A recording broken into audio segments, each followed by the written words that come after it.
You only have one life to live, so get the most out of it.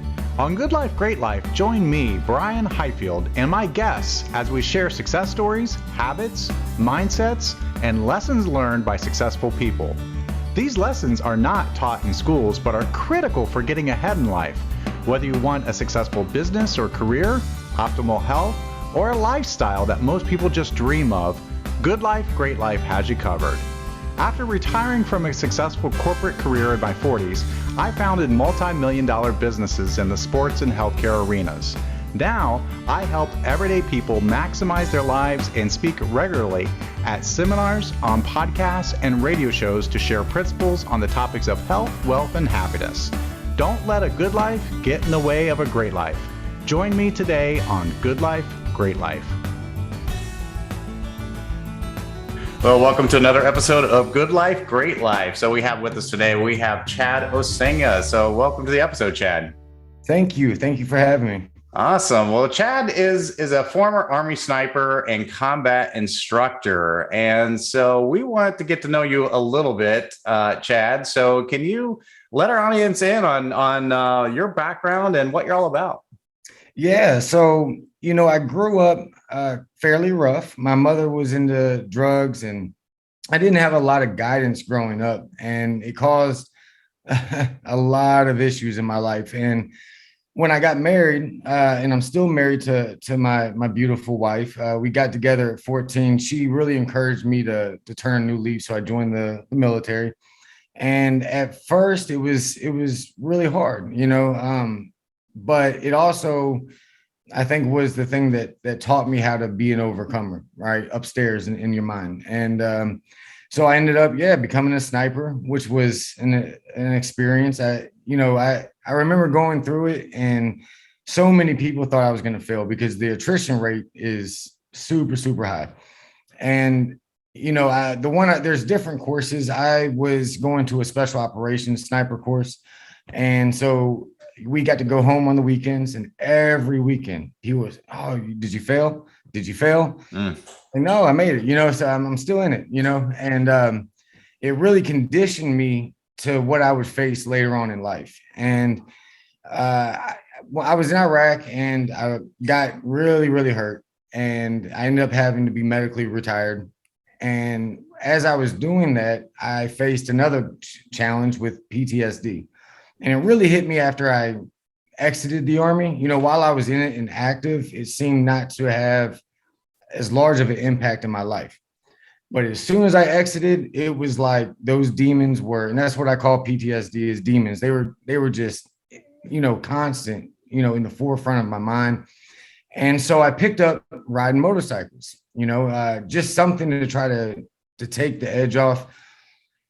And in 2018, a car hit me as I was taking a left turn. He blew through the light at 45 miles an hour, never touched his brakes. Wow. Young kid. He was probably playing, Pokemon Go or something, and whacked me. I went into a guardrail, and most people thought I was not going to live. And I did, obviously. It took me about a year after that to build the courage to get back on a motorcycle. I have this thing with fear. It's very relevant, right? But I feel like you have to face it. And so I didn't want the fear to beat me. So I hopped back on the motorcycle, and, everything was kind of going well. And in 2020, I was with a few friends on I-95 going south, and a minivan just changed lanes right into me, sent me into a construction zone. My bike went into the Jersey barrier, and I died twice, basically. I died on the way to the hospital the first time, and then before my second surgery, I flatlined again. And when I was in ICU, because I was in ICU for about a week, and I didn't have a phone because my phone was on the motorcycle, so it got destroyed. Because of COVID, they wouldn't allow, visitors, right? So it was in that moment that I realized everything I had been through between, my childhood, the military, even the struggles within my marriage. I have 4 kids, 3 of them are special needs. My daughter had a stroke when she was 5. And so my family's been through a lot. And then there I was laying in this hospital bed, and I realized, I have a purpose. I have there's a reason I'm here, right? And I knew that I had to deliver that to the world, right? I had to help as many people as possible. And that's really what got me into speaking and mentoring and just trying to give back to my community. No, it's wow. It's just a wild, twisted experience of all these different things. So when you say you're an overcomer, I mean that's an understatement with everything that you just described that you went through. Well, thank you. Yes, yes. Yeah, yeah. So, I love what you said. You said don't let fear beat you. You know, when you all this fear of your first accident to get back on, and then it happened again. And so how do you overcome that when you exactly what you fear happens again? That's a great question. So, I think first you have to isolate the fear, right?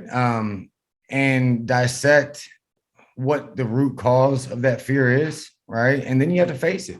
Whatever action, there's always action you can take. All right. Let's take away from the accident thing and riding a motorcycle. Let's say you're scared of investing money, right? Well, your action is to go learn, right? Set yourself up in a situation to where you can make an intelligent decision that works out for you, right? It's, in my case, I had to realize that it was going to be okay. I have one life to live, right? And getting on that motorcycle and facing that fear and realizing that those two incidents can't define what's going to happen today, tomorrow, a year from now was freeing, right? Those incidents happen, they're gone, they're done with. Like if I attach my future to that, it's like a bowling ball attached to me, right? Yeah. And it just holds me from really moving into my future the way I should. So Yeah.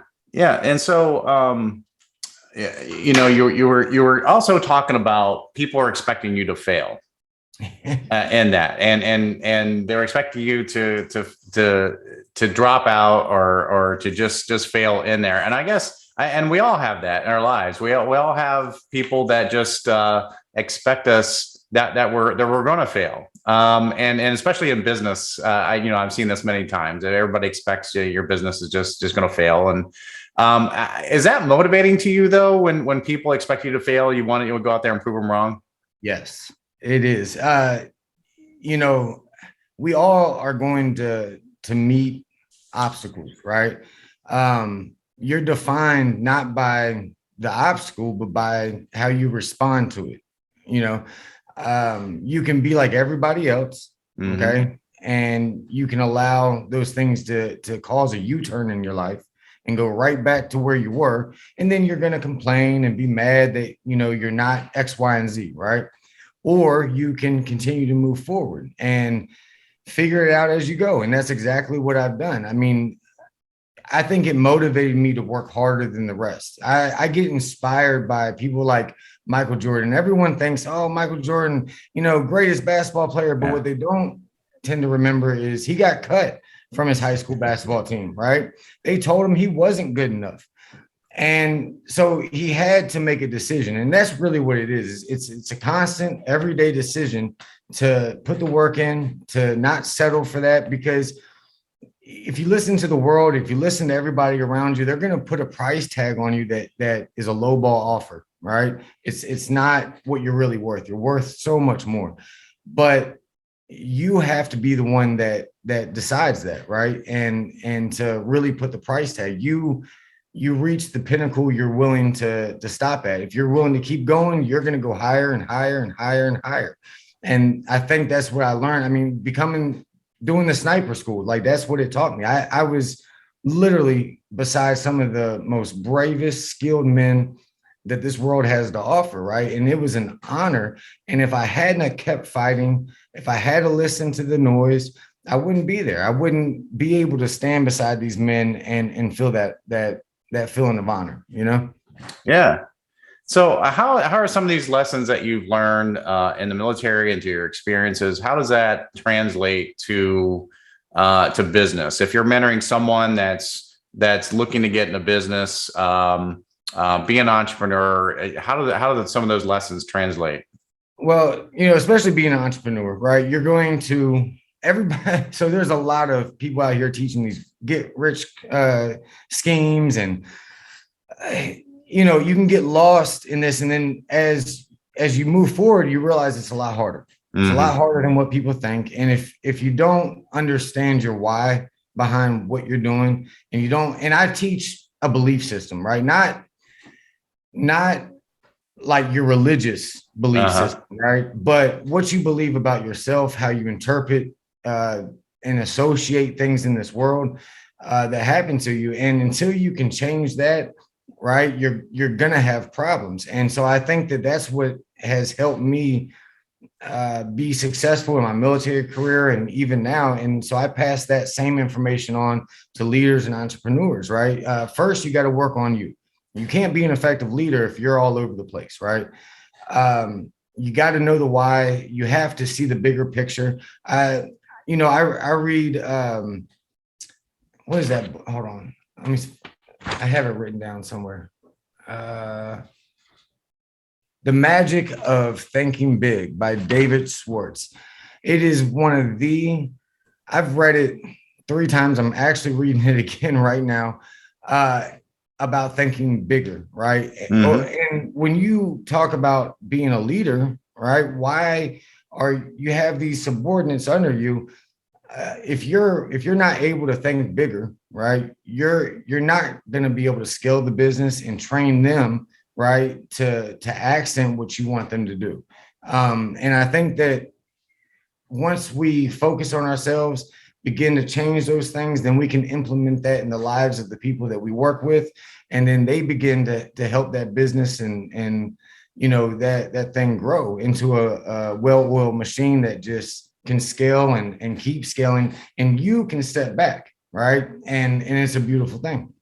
Yeah. And so I think, but belief is huge. There's belief in yourself. There's belief in whatever industry you're in, the belief in a lot of different things that you have to have. And I think belief in yourself is what you talked about, and is probably the most important. And thinking bigger is huge, because I think you need a big vision. If you want to do big things, you need a big vision. Yes. And if you begin to really look at this, if you don't have the right belief system and you are, begin to dare to think big, people are going to try to deflate that balloon, right?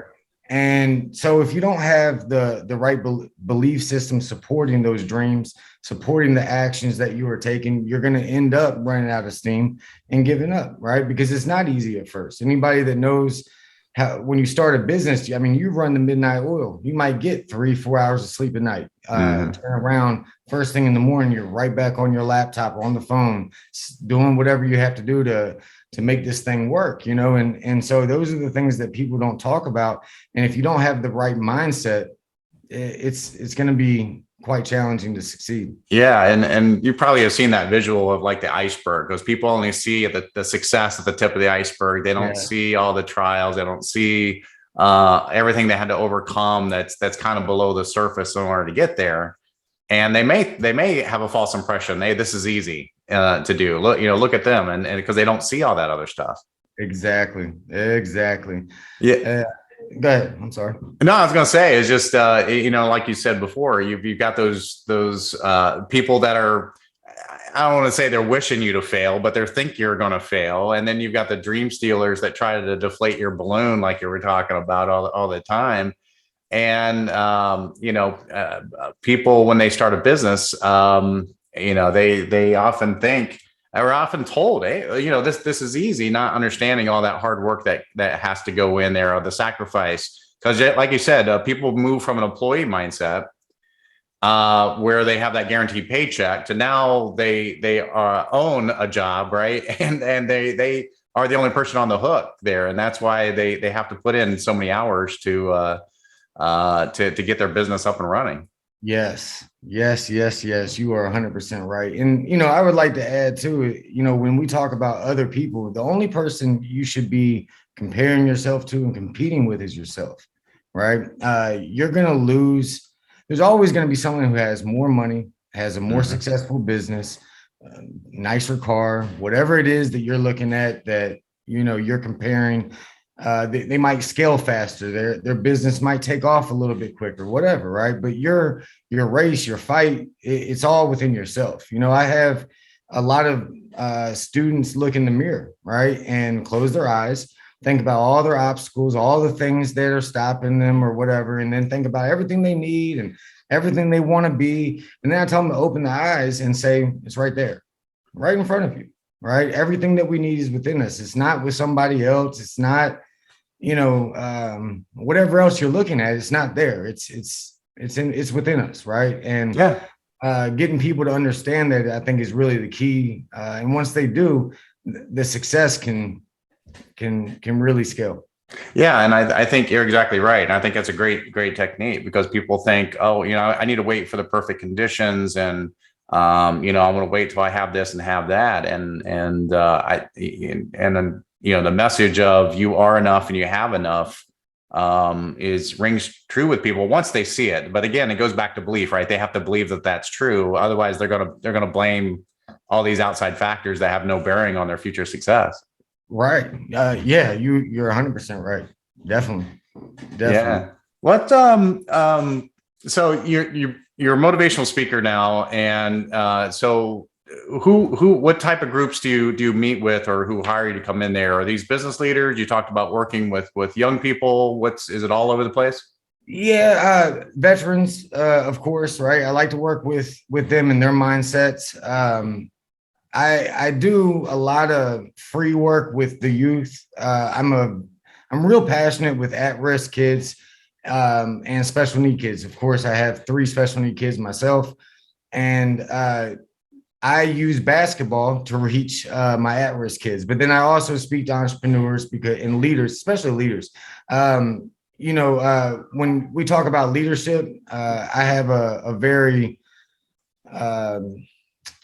big understanding, I guess, of what it takes to be a leader and have men under you and be successful in very stressful situations, right? And so I try to get in front of the entrepreneurs and the leadership crowd more than anything. So and then, like I said, I'll never stop, giving back to my community, and I love speaking in front of them and helping them in any way I really can. I actually do a motorcycle rally to raise money for the at-risk kids in our community. So I love being able to give back.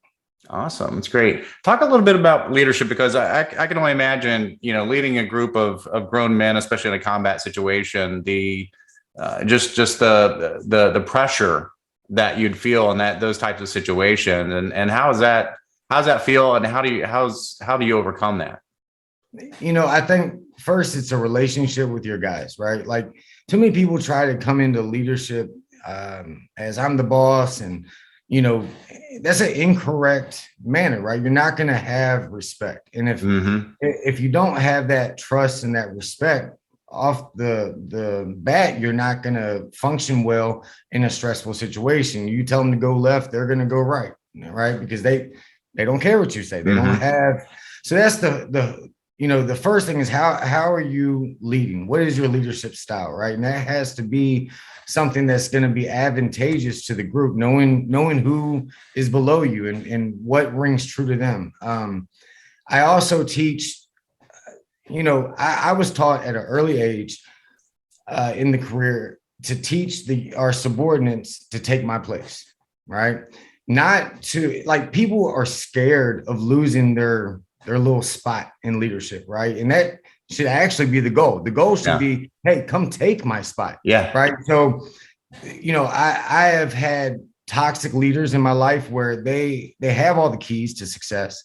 They don't want to give them, right? Because they want to have that, I don't know how to say it, that little carrot that they can dangle in front of people, right? And again, bad leadership, right? I want them to know the tricks in the trade. I want them to be able to take more off my plate, right? So I can focus on the bigger picture of whatever we're doing. And so, I think those are the 2 main things that I try to really hone in on at first with leadership, because I've seen it firsthand work for me in a very stressful situation. And the last thing is working with them over and over again, right? A lot of times we give direction, we walk away, we're not very hands-on, right? And that, again, that trust isn't built. They have to be able to flow with you, right? You have to be approachable. You have to have these things that I believe are crucial, right, to be an effective leader. Awesome. Good stuff. I wish we had more time. We're running out of time a little bit, but before we do that, how can our audience learn more about you or get in touch with you? MrTenacity.com. It's all one word.